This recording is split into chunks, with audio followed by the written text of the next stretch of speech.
Board of Directors. Presiding this evening is President Pat Howard. Call meeting to order. Would you please join me in the pledge? I pledge allegiance to the flag of the United States of America and to the republic for which it stands, one nation, under God, indivisible, with liberty and justice for all. Thank you. Roll call, please. Director Forte? Here. Director Michelot? Here. Director Von Leopold? Here. Vice President Halkin? Here. President Howard? There.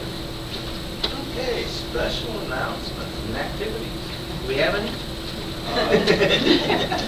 We have one minor one and a couple of other ones, so let's about three altogether. So the first special activity is the administration of the oath of office to our 4 appointed board members. So President Howard, if you could step out and find the dais, take the oath of office for a 2-year term. I'll do that. Oh, right. What's that?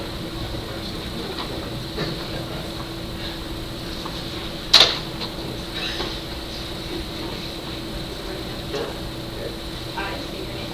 I, Dwight Howard, Solemnly swear solemnly swear that I will support and defend the Constitution of the United States that I will support and defend the Constitution of the United States and the Constitution of the State of California and the Constitution of the State of California against all enemies, foreign and domestic, against all enemies, foreign and domestic. that I will bear true faith and allegiance I will bear true faith and allegiance to the Constitution of the United States to the Constitution of the United States and the Constitution of the State of California, and the Constitution of the State of California. that I take this obligation freely I take this obligation freely without any mental reservation or purpose of evasion, without any mental reservation or purpose of evasion, and that I will well and faithfully discharge and that I will well and faithfully discharge the duties upon which I am about to enter. the duties upon which I am about to. Congratulations. Thank you.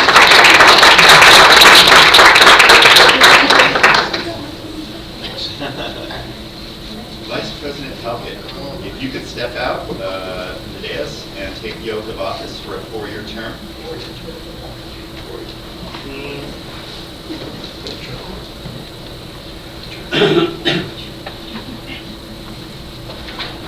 Which hand do I need? I need the right hand, right? It's going to be over here. All right. Please raise your right hand and repeat after me. Got it. All right. I state your name. I, Richard Halkin, Solemnly swear solemnly swear that I will support and defend the Constitution of the United States that I will support and defend the Constitution of the United States and the Constitution of the State of California and the Constitution of the State of California against all enemies, foreign and domestic, against all enemies, foreign and domestic, that I will bear true faith and allegiance and I will bear true faith and allegiance to the Constitution of the United States to the Constitution of the United States and the Constitution of the State of and California, the Constitution of the State of California. that I take this obligation freely That I take this obligation freely without any mental reservation or purpose of evasion, without any mental reservation or purpose of evasion, and that I will well and faithfully discharge and that I will well and faithfully discharge the duties upon which I'm about to enter. the duties on which I'm about to enter. Awesome. Thank you.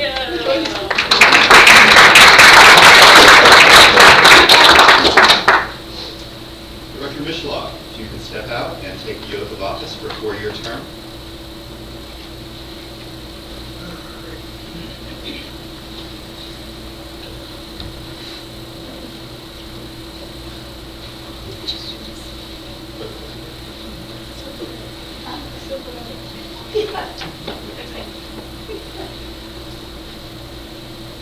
Okay. Raise your right hand and repeat after me. I state your name.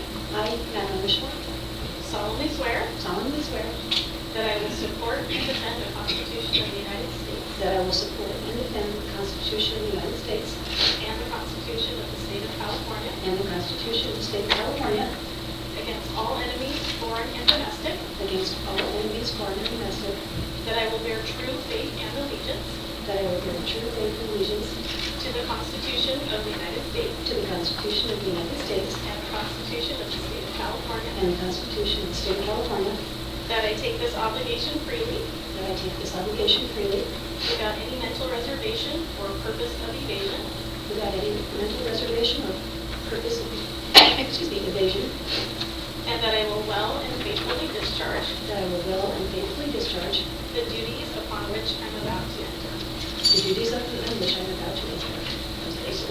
Thank you.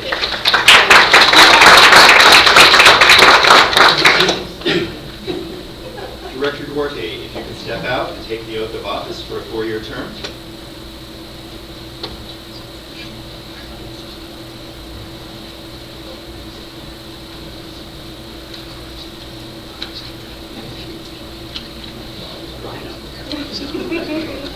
Right. And repeat after me, please. I state your name. I, Edward Duarte, I solemnly swear solemnly swear that I will support and defend the Constitution of the United States that I will support and defend the Constitution of the United States and the Constitution of the State of and California the Constitution of the State of California against all enemies, foreign and domestic, against all enemies, foreign and domestic, that I will bear true faith and allegiance that will bear true faith and allegiance to the Constitution of the United States to the Constitution of the United States and the Constitution of the State of California, and the Constitution of the State of California, that I take this obligation freely that I take this obligation freely without any mental reservation or purpose of evasion, without any mental reservation or purpose of evasion, and that I will well and faithfully discharge that I will well and faithfully discharge the duties upon which I'm about to enter. the duties of which I am about to enter. Congratulations.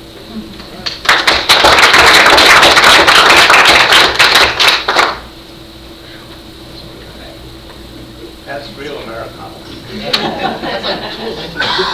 Yeah. No, it's actually pretty special. We have a couple of other general announcements. I just wanted to share that Principal Engineer Harvey Ogden was elected president of the Northern California chapter of the Water Reuse Association.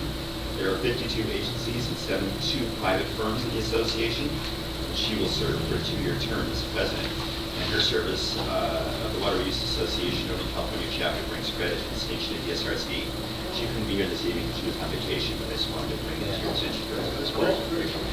And then at the last board meeting, when the board awarded a contract for the construction of the Phase 2 recycling facilities, and it was noted that the City of Pleasanton probably would be participating financially in that project, I just wanted to share that they have on their agenda tonight, about an hour from now, where they're going to direct their staff to issue a notice to proceed for participating in the project. And they're going to issue that notice to DERWA, and that will commit Pleasanton DERWA with a 27% share as expected on that. So hopefully all goes well at the Pleasanton Council chambers tonight.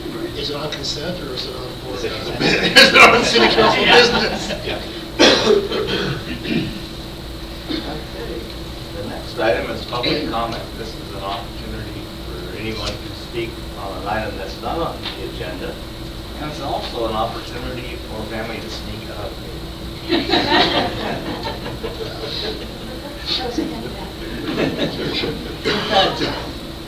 They're going sneaky. Yeah. Okay, item 6, reports. Okay, 3 events I wanted to touch on. One is we are trying to set up a finance and personnel committee meeting. We couldn't quite pull some of the logistics and some information together, so we didn't quite get that set up for today, but we will try to reschedule that shortly. With the busyness of the holidays, a reminder that the next board meeting is just around the corner. It's on January 3rd, and the main item will be a public hearing on Zone 7's pass-through. That will fix the charge. That will be the main item. There'll be a few other minor consent calendar items, definitely. And then for the DERWA Phase 2 treatment plant expansion project with the groundbreaking ceremony, that, as a reminder, is on January 25th. It's at 10 a.m. A memo did go out to the board previously that erroneously stated it was the 26th and 25th. The way I remember it is Sue Stevenson says it's like Christmas in January. It's the 25th of January. So, heard it here, can't forget. We're going to have the event, rain or shine. We have a contingency plan set up. It is raining on January 25th. We'll be ready to go anyway.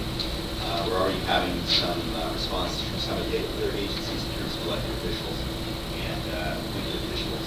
There'll be a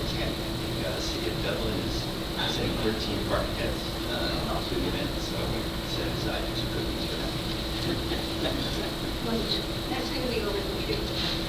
Yes, it will. Right out at the recycling facilities themselves, if it's raining, we'll go inside to do that. Facility. Correspondence to the board. Joint Power, there's nothing on their special. Agenda management, I don't think we need to. There's just one item I wanted to briefly touch on. Item 11A on your agenda is a closed session item that's related to item 8F on the consent calendar, which is rejection of a claim. If the board wishes a legal report on the matter, then item 11A, the closed session, could be advanced to proceed the consent calendar. However, staff does not need a closed session, but it is available to you at first request.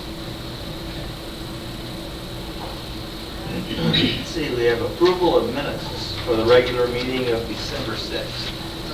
We approve the minutes. Second. Moved and seconded. All those in favor? Aye. Opposed? None, that carries unanimously. Okay, consent calendar, we have items 8A through G. I'll move approval of items 8. I'll second.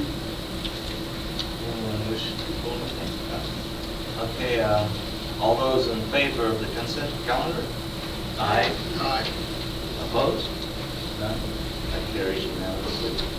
Board business, this is our second reading. And I've got a script here. You're gonna vote no. Okay, this is an ordinance of the Dublin Salmon Loan Services District revising sections 3.10.010, 3.20.050, 3.20.070, 3.30.010, 3.40.040, 3.60.010, 3.60.050, and 3.70.010 of the district ordinance code to define accessory dwelling units and provide for capacity allocation and capacity reserve fees assessment for accessory dwelling units. Is there a motion to waive the reading? So. I'll second. All those in favor? Aye. Opposed? None. All right, presentation.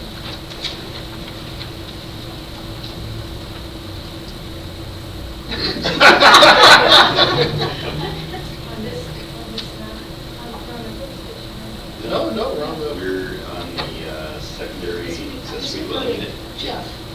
Oh, no, on accessories, you just, No, we just So waived they the were reading. waiving, the waiving of the. doing a Okay. phonetic interpretive reading of the entire ordinance, so we no longer have to do It that. took so long, I thought you were done. It's a big title. So this item, once again, is, as we discussed in the last meeting, this is to get our code in conformance with the new law that was passed regarding secondary dwelling units and the definition of secondary dwelling units. The law is the objective of the law was to make it easier for people to create secondary dwelling units so that it's not a problem with affordable housing. And what we're doing here is, right now, when somebody wants to build a secondary dwelling unit, they have to pay, if they want another water meter, they pay for another water meter, but as far as sewer capacity, we would only charge, we would charge if, for any secondary dwelling unit based on their demand on the system. And now we can only have them pay a charge if that secondary dwelling unit was a separate footprint from the original house.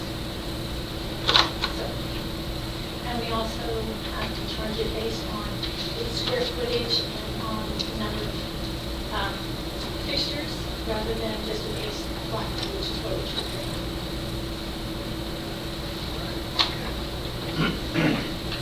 This falls into the category of things we don't have a choice on anyway. We're going to conform state law, right? Right. Yeah. So moved. Unless it's, And I still second it. Yeah. okay, this is also an opportunity for the public to comment on this item? Any member of the public wish to comment? No? Okay, so it's been moved and seconded that we pass the above mentioned ordinance. All those in favor? Aye. Opposed? None, that carries unanimously. Okay, so now we move on to 9B. Receive a presentation on the water fill stations, recycled water. Yes. So the last report on the fill station was back in March. Let me give you about a 5 to 7 minute overview and some context, a little bit of history, and then spend a couple minutes talking about the recommendations and the options that we have. So March was the last time the board discussed this. It pertained to the issues discussed was commercial hauling of recycled water for residences, which the board chose not to do at that time. The fill station has been operational now for 3 years, very successful. The program is quite popular. We've gotten up to as many as 3,900 license holders. However, with the construction of the Phase 2 Duro recycled water treatment plant improvements, it will not be possible to keep the fill station at the plant operating in the same way. Perhaps there will be reduced hours. At the least, what we're going to need to do is to shut the facility down until March to avoid some early construction impacts. Major concrete work right there at the entrance of the plant. And even after that, it may not be possible to offer anything more than weekend hours this summer during the peak recycling season. So kind of the history quickly of the drought that created the need for the fill station. So there were local regulations here in the Tri-Valley back in 2014 that limited irrigation to just 2 days per week. Then in 2015, there were statewide regulations that came in and limited irrigation statewide to 2 days per week. And these two successive sets of regulation created the need for some folks to have some alternative. The fill station provided that opportunity for some of the residents of the Tri-Valley. But in May, the state allowed local water agencies to set regulations based on local water supply conditions. The board reviewed our current water supply conditions, and in June, our board, along with the other agencies in the Tri-Valley, adopted 10% voluntary water conservation and allowed unrestricted 7-day-a-week irrigation. With the lessening of the irrigation restrictions, the number of users has declined from over 3,900 to about half that total. So the current water situation is quickly, we're ahead of schedule on the rainfall so far. We're about 125% of normal here locally. We're well over 100% up in the main basin above Oroville, our main water supply source. The groundwater basin has increased its storage from 55% of operational storage back in 2014. It's up to about 80% of operational storage now, and that's consistent with long-term averages. So 80% is kind of average for what our operational storage is in the groundwater basin. Zone 7 has made improvements over the last 3 years to its well facilities to enhance its ability to extract water in droughts. Zone 7 is replenishing its supply of Kern County water banks. It's set aside 10,000 acre-feet of water down there. And Lake Del Val is holding nearly the maximum amount of surface water from storm runoff that Zone 7 is allowed to store there, about 8,500 acre-feet. The statewide drought emergency is set to lapse in January unless it's extended. Things are looking good right now. Obviously, things could go pretty bad as they have a couple of times in the last 5 years. So if we went a couple of months like January and February with no rain, all of that could change in a hurry. But we anticipate continuing with unrestricted outdoor irrigation in 2017 unless something really catastrophic happens. So these issues and background raise the question of what policy decision to make regarding the operation of the fill station in light of construction at the Durable plant. The program is quite expensive and labor intensive. It's about $500,000 a year, at least for the first couple of years. Most of that is staff time, so that's not a direct cost, but more a lot of staff involvement in making the money. At the current usage levels, we're kind of at half of the number of people using it. The amount of water that people haul in their 3-gallon totes, the cost of providing that service is about $10 a load. The equivalent amount of potable water that we serve to the water meter is about $2. So it's about 5 times the cost of potable water. Another thing to keep in mind is about 25% of the customers at the fill station are DSRSD residents. So it's the DSRSD residents, through their rates, they're looking at the full tap. About 2% of DSRSD's water customers use the fill station, and the fill station counts for a little less than 0.1%, 1/10 of 1% of the water supply in the DSRSD service area. So there's three obvious options. Option one would be to close the fill station during construction and reconsider the program in 2018 after the construction is completed. Option two would be to operate the fill station we have under limited hours. So at least that would mean starting in late March, early April, we could open for extended hours on weekends. We may be able to do some late afternoon hours after construction on weekdays. We'll see how that plays out. I can't promise that we can do that. And then option three would be to relocate the fill station. There's a couple of possibilities. One is near the faculty of Sledge Lagoons along Johnson Drive, or perhaps at the district's Gleason Road Farm here in Dublin. That's actually cheaper than the two off-site options. It would cost about $125,000 to build the improvements that are needed to do that, and it would require a major redirection of staff efforts to do that. The advantage of option three is we can resume full service in May with a 7-day-a-week or 5-day-a-week service, and that's similar to what we provided before. So looking at option three in greater detail, some of the considerations to think about is we would need to expedite this project, and right now we're under the umbrella of a statewide drought emergency declaration, and therefore if we could get a contract awarded prior to the expiration of that declaration, we could accept from the California Environmental Quality Act, CEQA, clearance for our project. If we awarded a contract after the drought declaration was no longer active, it might take us a few months to actually go and have to comply with those CEQA requirements. And that's why we're here tonight. So if the board wants to go with option three, it is very time sensitive. If we want to get something going before midsummer, we have to expedite it. And we would need board action or direction tonight to go with option three and get it done in time. Some of the downsides are obviously the significant expense, the kind of remote, unsupervised operation of the fill station. So when we hear our full-time regular staff at the plant like we've done before, there's some unknown permitting issues with Dublin or potentially Pleasanton. We have to try to work through those. And we have to direct some staff efforts to make this happen. It takes a lot of heavy lifting to get this done in a hurry. So there's options 1, 2, and 3. The recommendation and the summary recommendation was a little vague. It kind of left it open as to what to do, but the staff report is a little more definitive. Staff is recommending option 1. However, this is a public policy choice, and if the board wants to proceed with options 1 or 2, 2 or 3, go forward and make that happen. The second policy consideration is kind of who pays. So the DSRSD ratepayers are paying the cost of this program as an adjunct to the water conservation program. Yet the district's ratepayers are realizing only 25% of the benefit, and the other 75%. Residents are not contributing to the rates. So there's a couple of ways to address the inequity in subsidy. One would be to recoup all or some of the program costs through an annual license fee,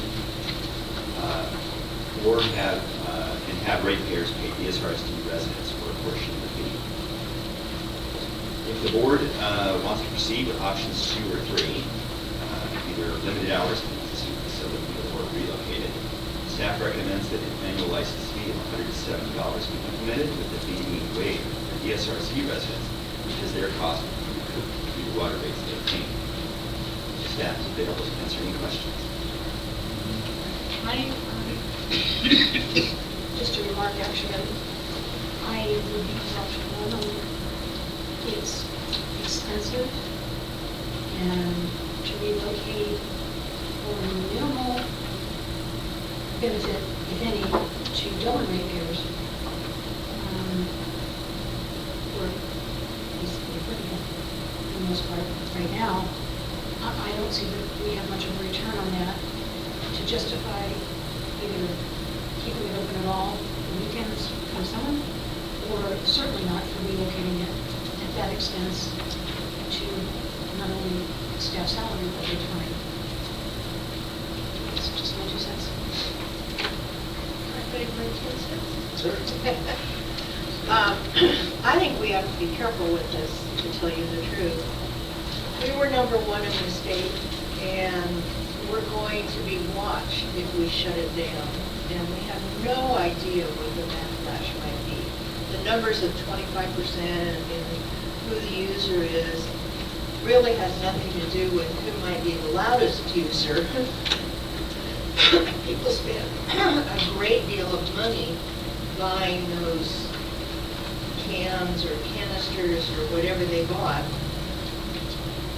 And I don't think we ought to shut it off, but I have an alternative. How about if we were to do option 2, but charge DSRSD people $10 a fill-up? Charging per pickup is going to be logistically problematic. Suppose you added it to a monthly bill. But why would we charge DSRSD people are paying? But they're not really, because there's an additional $500,000 cost associated with it. Right, which is coming from our rate base. But the fact is, it's additional that's being charged. Not currently. No, not currently. Agreed. But if we're going to charge people, I would charge people who are already paying for it, which is the non-DSRSD rate. Okay, okay, But- but $170 isn't enough then. I would back up one step. All right. Just from a policy perspective, it seems to me that this program should be tied to whether we are imposing mandatory water savings. If we're imposing mandatory water savings, then this is a good faith way to get people to, save their landscaping and be able to survive. If we're not imposing mandatory water savings, this program doesn't make any sense in that context. And I'm going to strongly advocate for option 1, knowing we're going to get a little blowback, but the blowback I don't think is going to come from our rate base. It'll come from our neighbors. But Could come from our rate base. My husband will be here. So your husband would rather haul water in a truck than turn on the tap and get it?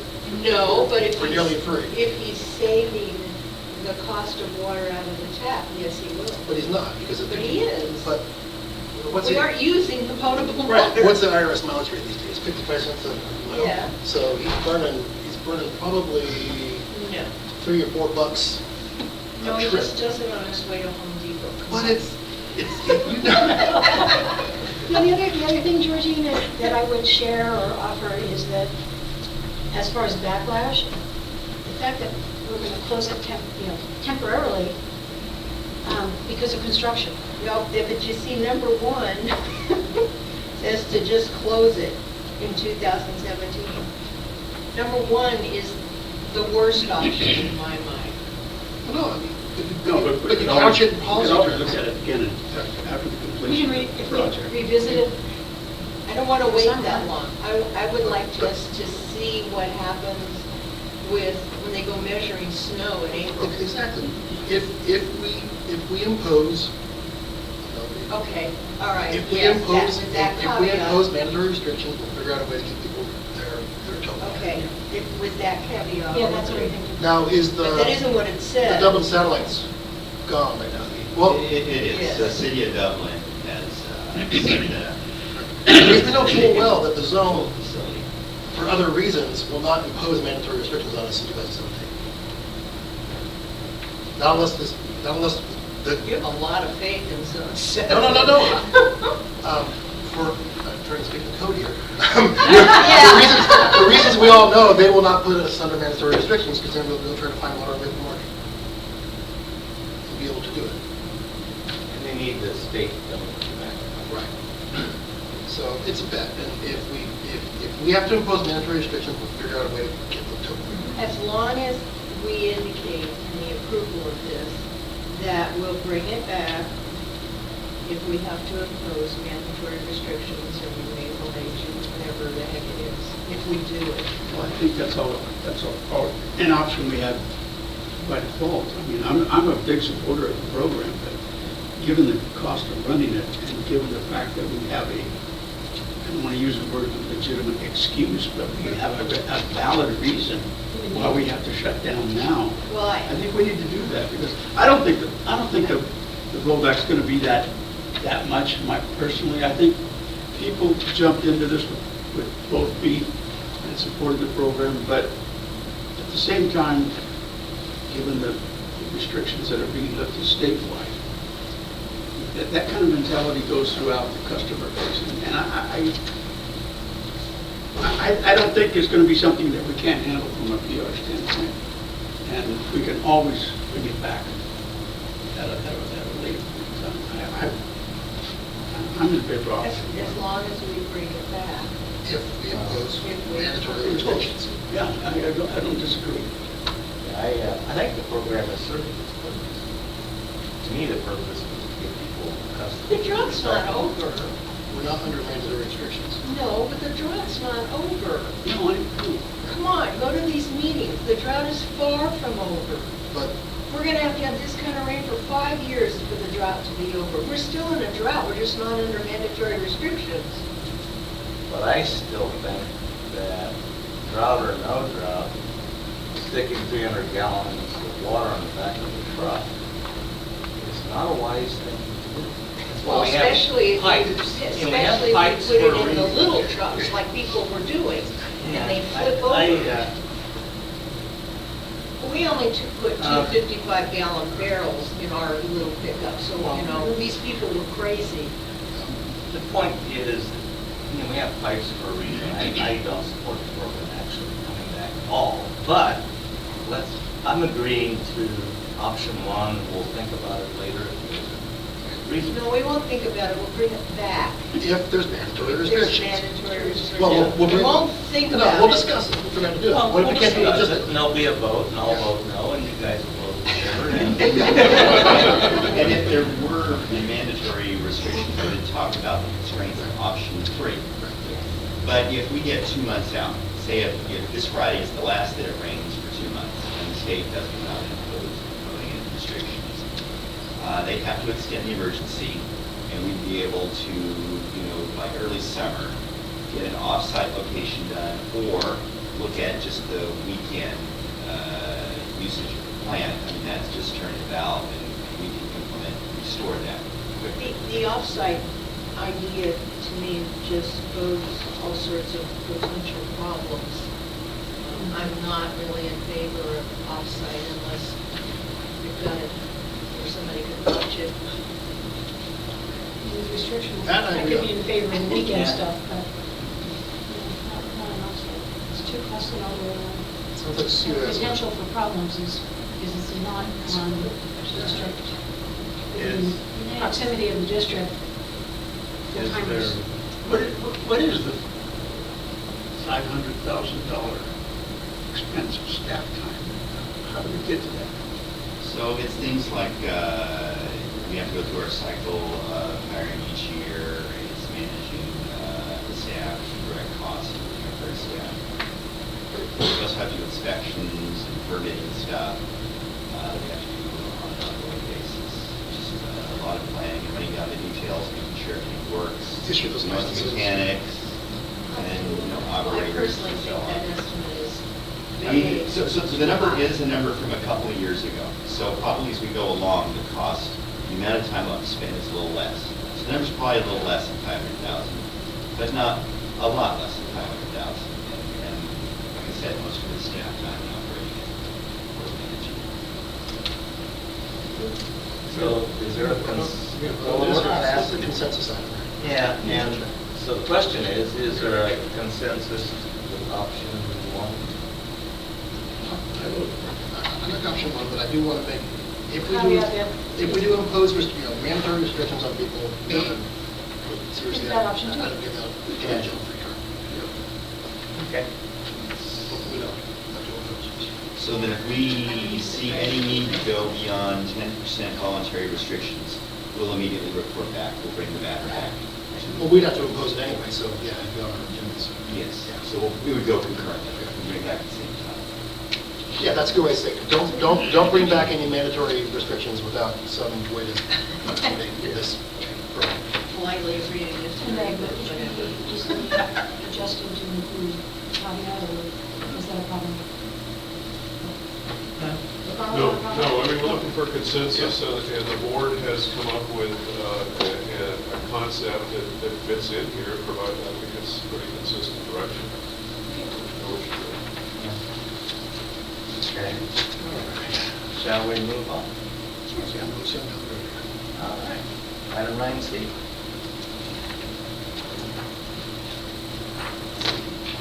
Oh, we have to elect somebody here. We just had an election, and that didn't work out too well. For anybody, huh? And not orange. Is this Mr. McIntyre's item? You want us to take it? We need Mr. Chair, We would need a nomination for president. I move we nominate Mr. Halpaz for president. I'll second. Two-thirds of the way there already. I move we close nominations and elect by acclamation. Wow. I'll second that. So we're just making up rules. So, all in favor? Aye.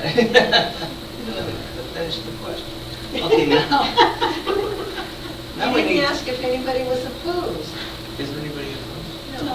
Other Are there any abstentions? Oh, no. All right, we need a vice president.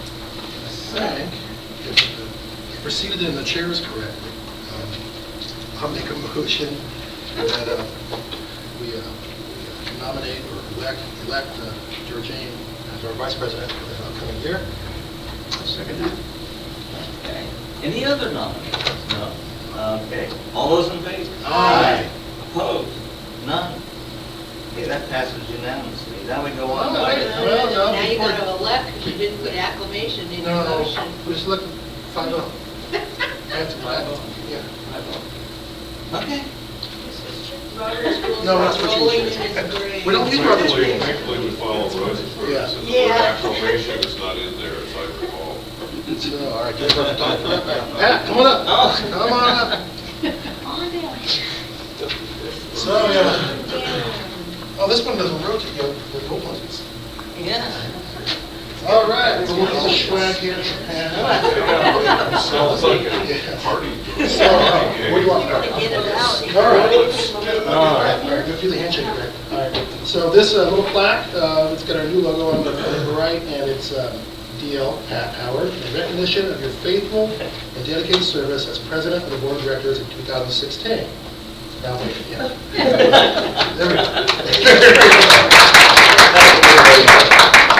Thank you very much. Well, let me say it's been a pleasure. It's been an interesting year.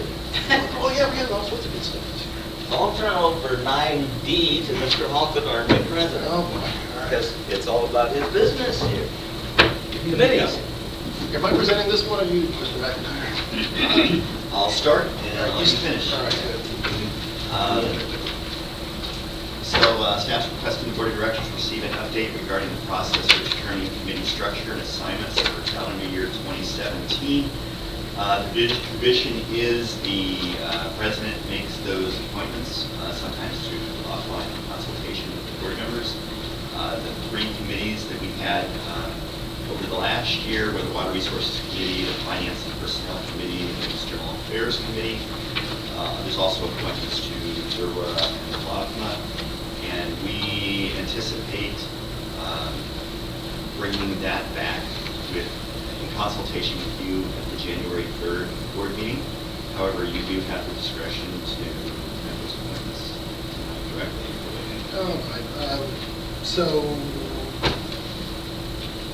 I think the structure served us well, so I'm inclined not to mess with that too much. I'm also frankly inclined to kind of roll, I think we have all kind of got a good roll and a good groove here to roll it forward. But I will, give us the holidays, so if somebody's doing something that they really hate, or doing something, or not doing something that they really might love, send me an email, or give me a call on my cell phone, and we'll chit chat about it, and we'll have something on the January 3rd agenda. What's my deadline for the January 3rd agenda, given the holidays?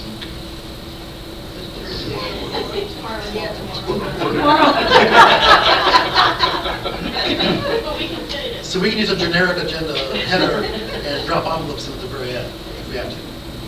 right, it should be Wednesday, the 28th.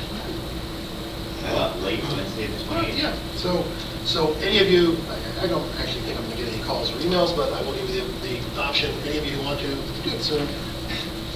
Awesome. You won't be. Because you're with me, you're your own committee. All righty. We get along so well. What we do? So no, I am there Let's do that now. with Rich on the finance. Awesome, okay. Board member items, submittal of written reports from travel and training attended by directors. Maddie, you got anything for us? Not this time. So good. And I think that, No? Virginie? I know everybody wants to go home, but I have two. I attended the teleconference board meeting for CASA, and we discussed again the flow and loading study and its progression, which I can't talk about. We approved the business plan, and we're going to submit amicus briefs on Paradise Irrigation District versus Commission on State Mandates. It has to do with, of course, being reimbursed for state mandates. And then this one, Plantier versus Ramon Municipal Water District, is a Prop 218 case where they're arguing about when you have to impose 218. So we're going to submit amicus briefs on both of those. We don't meet again until CASA in January in Palm Springs. So that was that meeting. The second meeting was the Alameda County Special Districts Association Board. And we're going to meet January 11th at Oraloma. Anybody knows that's down by Hemda. We're hoping to invite, we've had a struggle. The person we wanted to invite to be the annual meeting dinner speaker wanted $1,000. And we're charging $50 a year for Jews. That's not confused. No. So we're out looking for someone to speak. They're going to talk to our new, let's see, what do we call her? I'm sorry. She's our liaison with the board, the CSDA board. We have a new one because they, instead of trying to have two people cover the whole state and all the CSDA chapters, they're dividing it up into regions and hiring 2 or 3 more people. So our person is Colleen Haley. East Bay Regional Parks might give a presentation on climate change, since that still seems to be an issue no one can agree on. I don't know if anybody noticed the thing that was floating around Facebook from, it was Leonardo DiCaprio that put it together about the climate change and all that. It was really a great little short movie. It had, you know, what the North Pole looked like 20 years ago and what it looks like now in terms of the freezing. Anyway, so we're still looking for a speaker. We also thought we might invite the fire marshal from Alameda County, given the Ghost Ship fire, because if you think about it, we're all in the same situation, maybe not in a building that hasn't been inspected, but the reality is that building hadn't been inspected. And my personal opinion is I think we can lay a lot of blame on the inspection team there for the city of Oakland. But there are other circumstances, you know. When was the last time our building out at Clint, when was the last time they were inspected? Is there anything that the state we're not aware of? Good, good. I was very surprised for it to be Alameda County, to tell you the truth, because I know the Alameda County fire marshal, and she's right on top of her job. I'm not sure how this all fell through the cracks other than it's city and not county. But anyway, we might have someone talk about all the things we should be looking out for so that something like that doesn't happen. And when we were discussing it, Roland, the president, made a comment about when he walks into a room, he's so aware of it, the first thing he does is look for the exit signs. And as quirky as I can be, I have never walked into a room and looked for the exit signs. I know you do now, you know, because of what happened, and there was only one exit to start with. But I don't think most of us pay attention to that when we walk into a venue where there's a reception or something, or do we look around the room and look for the exit signs? So I think having the fire marshal would be good, but that's our problem, is we're looking for a good speaker for the annual dinner. Yeah, good master of ceremonies would point out those things at the very beginning. That's true. That's true. And that's what we should all keep in mind when yeah. Anything else from that meeting? No, nothing from that meeting. And then I have one request. I have to be at the board meeting for council early on Wednesday morning, which means if I'm going to make the January 17th board meeting, I'll have to do what I did last year, which is fly down after the board meeting, rent a car, and drive to Palm Springs and get there around midnight. So I was wondering if we could possibly change the board meeting from the 17th to the 16th in January. I was going to ask you But to do the same question, because we're driving down, so we need to leave Tuesday. Yeah. I would check the agenda. Well, if there's two people, then we probably should. If it's only one, if the agenda is light, then fine. If there's two, we'll risk it one. We don't know what's on that reading yet, do we? So it's the 17th to the 16th. I have no objection. But Me either. Yeah. No, it's fine for me. Yeah, I'm fine. I don't want to make it a regular practice, but. No, I agree. That is why I didn't ask for it last year, but being that it's up again, and it was so hard to stay awake driving between Ontario and Palm Springs. Alrighty. Okay, thank you. That's all I have. Yeah, it's the last meeting of the year, so Merry Christmas, Happy Hanukkah, have a joyous Kwanzaa, Happy New Year, and I know there's about 3 other holidays. Yeah. I don't know them. We'll see you all on the 3rd. We do have a closed session. We don't need 11A because that was passed on consent. We're still going to have 11B. Let the record note, I'm going to actually skip 11B. I've got young children out here, and I've been told it's not anything but mission critical for me to be in. I've got a script to read. At this time, the board will be going into closed session for the matters described on agenda under item 11B specifically. The broadcast will be stopped now, as it is anticipated there will be no report from closed session. Any report will be announced in open session at the end of the meeting. Contact the district secretary during regular district business hours for that information. Thank you all. Merry Christmas. Happy New Year. Merry Christmas. Happy holidays. And thank you, everybody, for making it easier for the chair. It was easy, darn. Well, it's Oh, I could go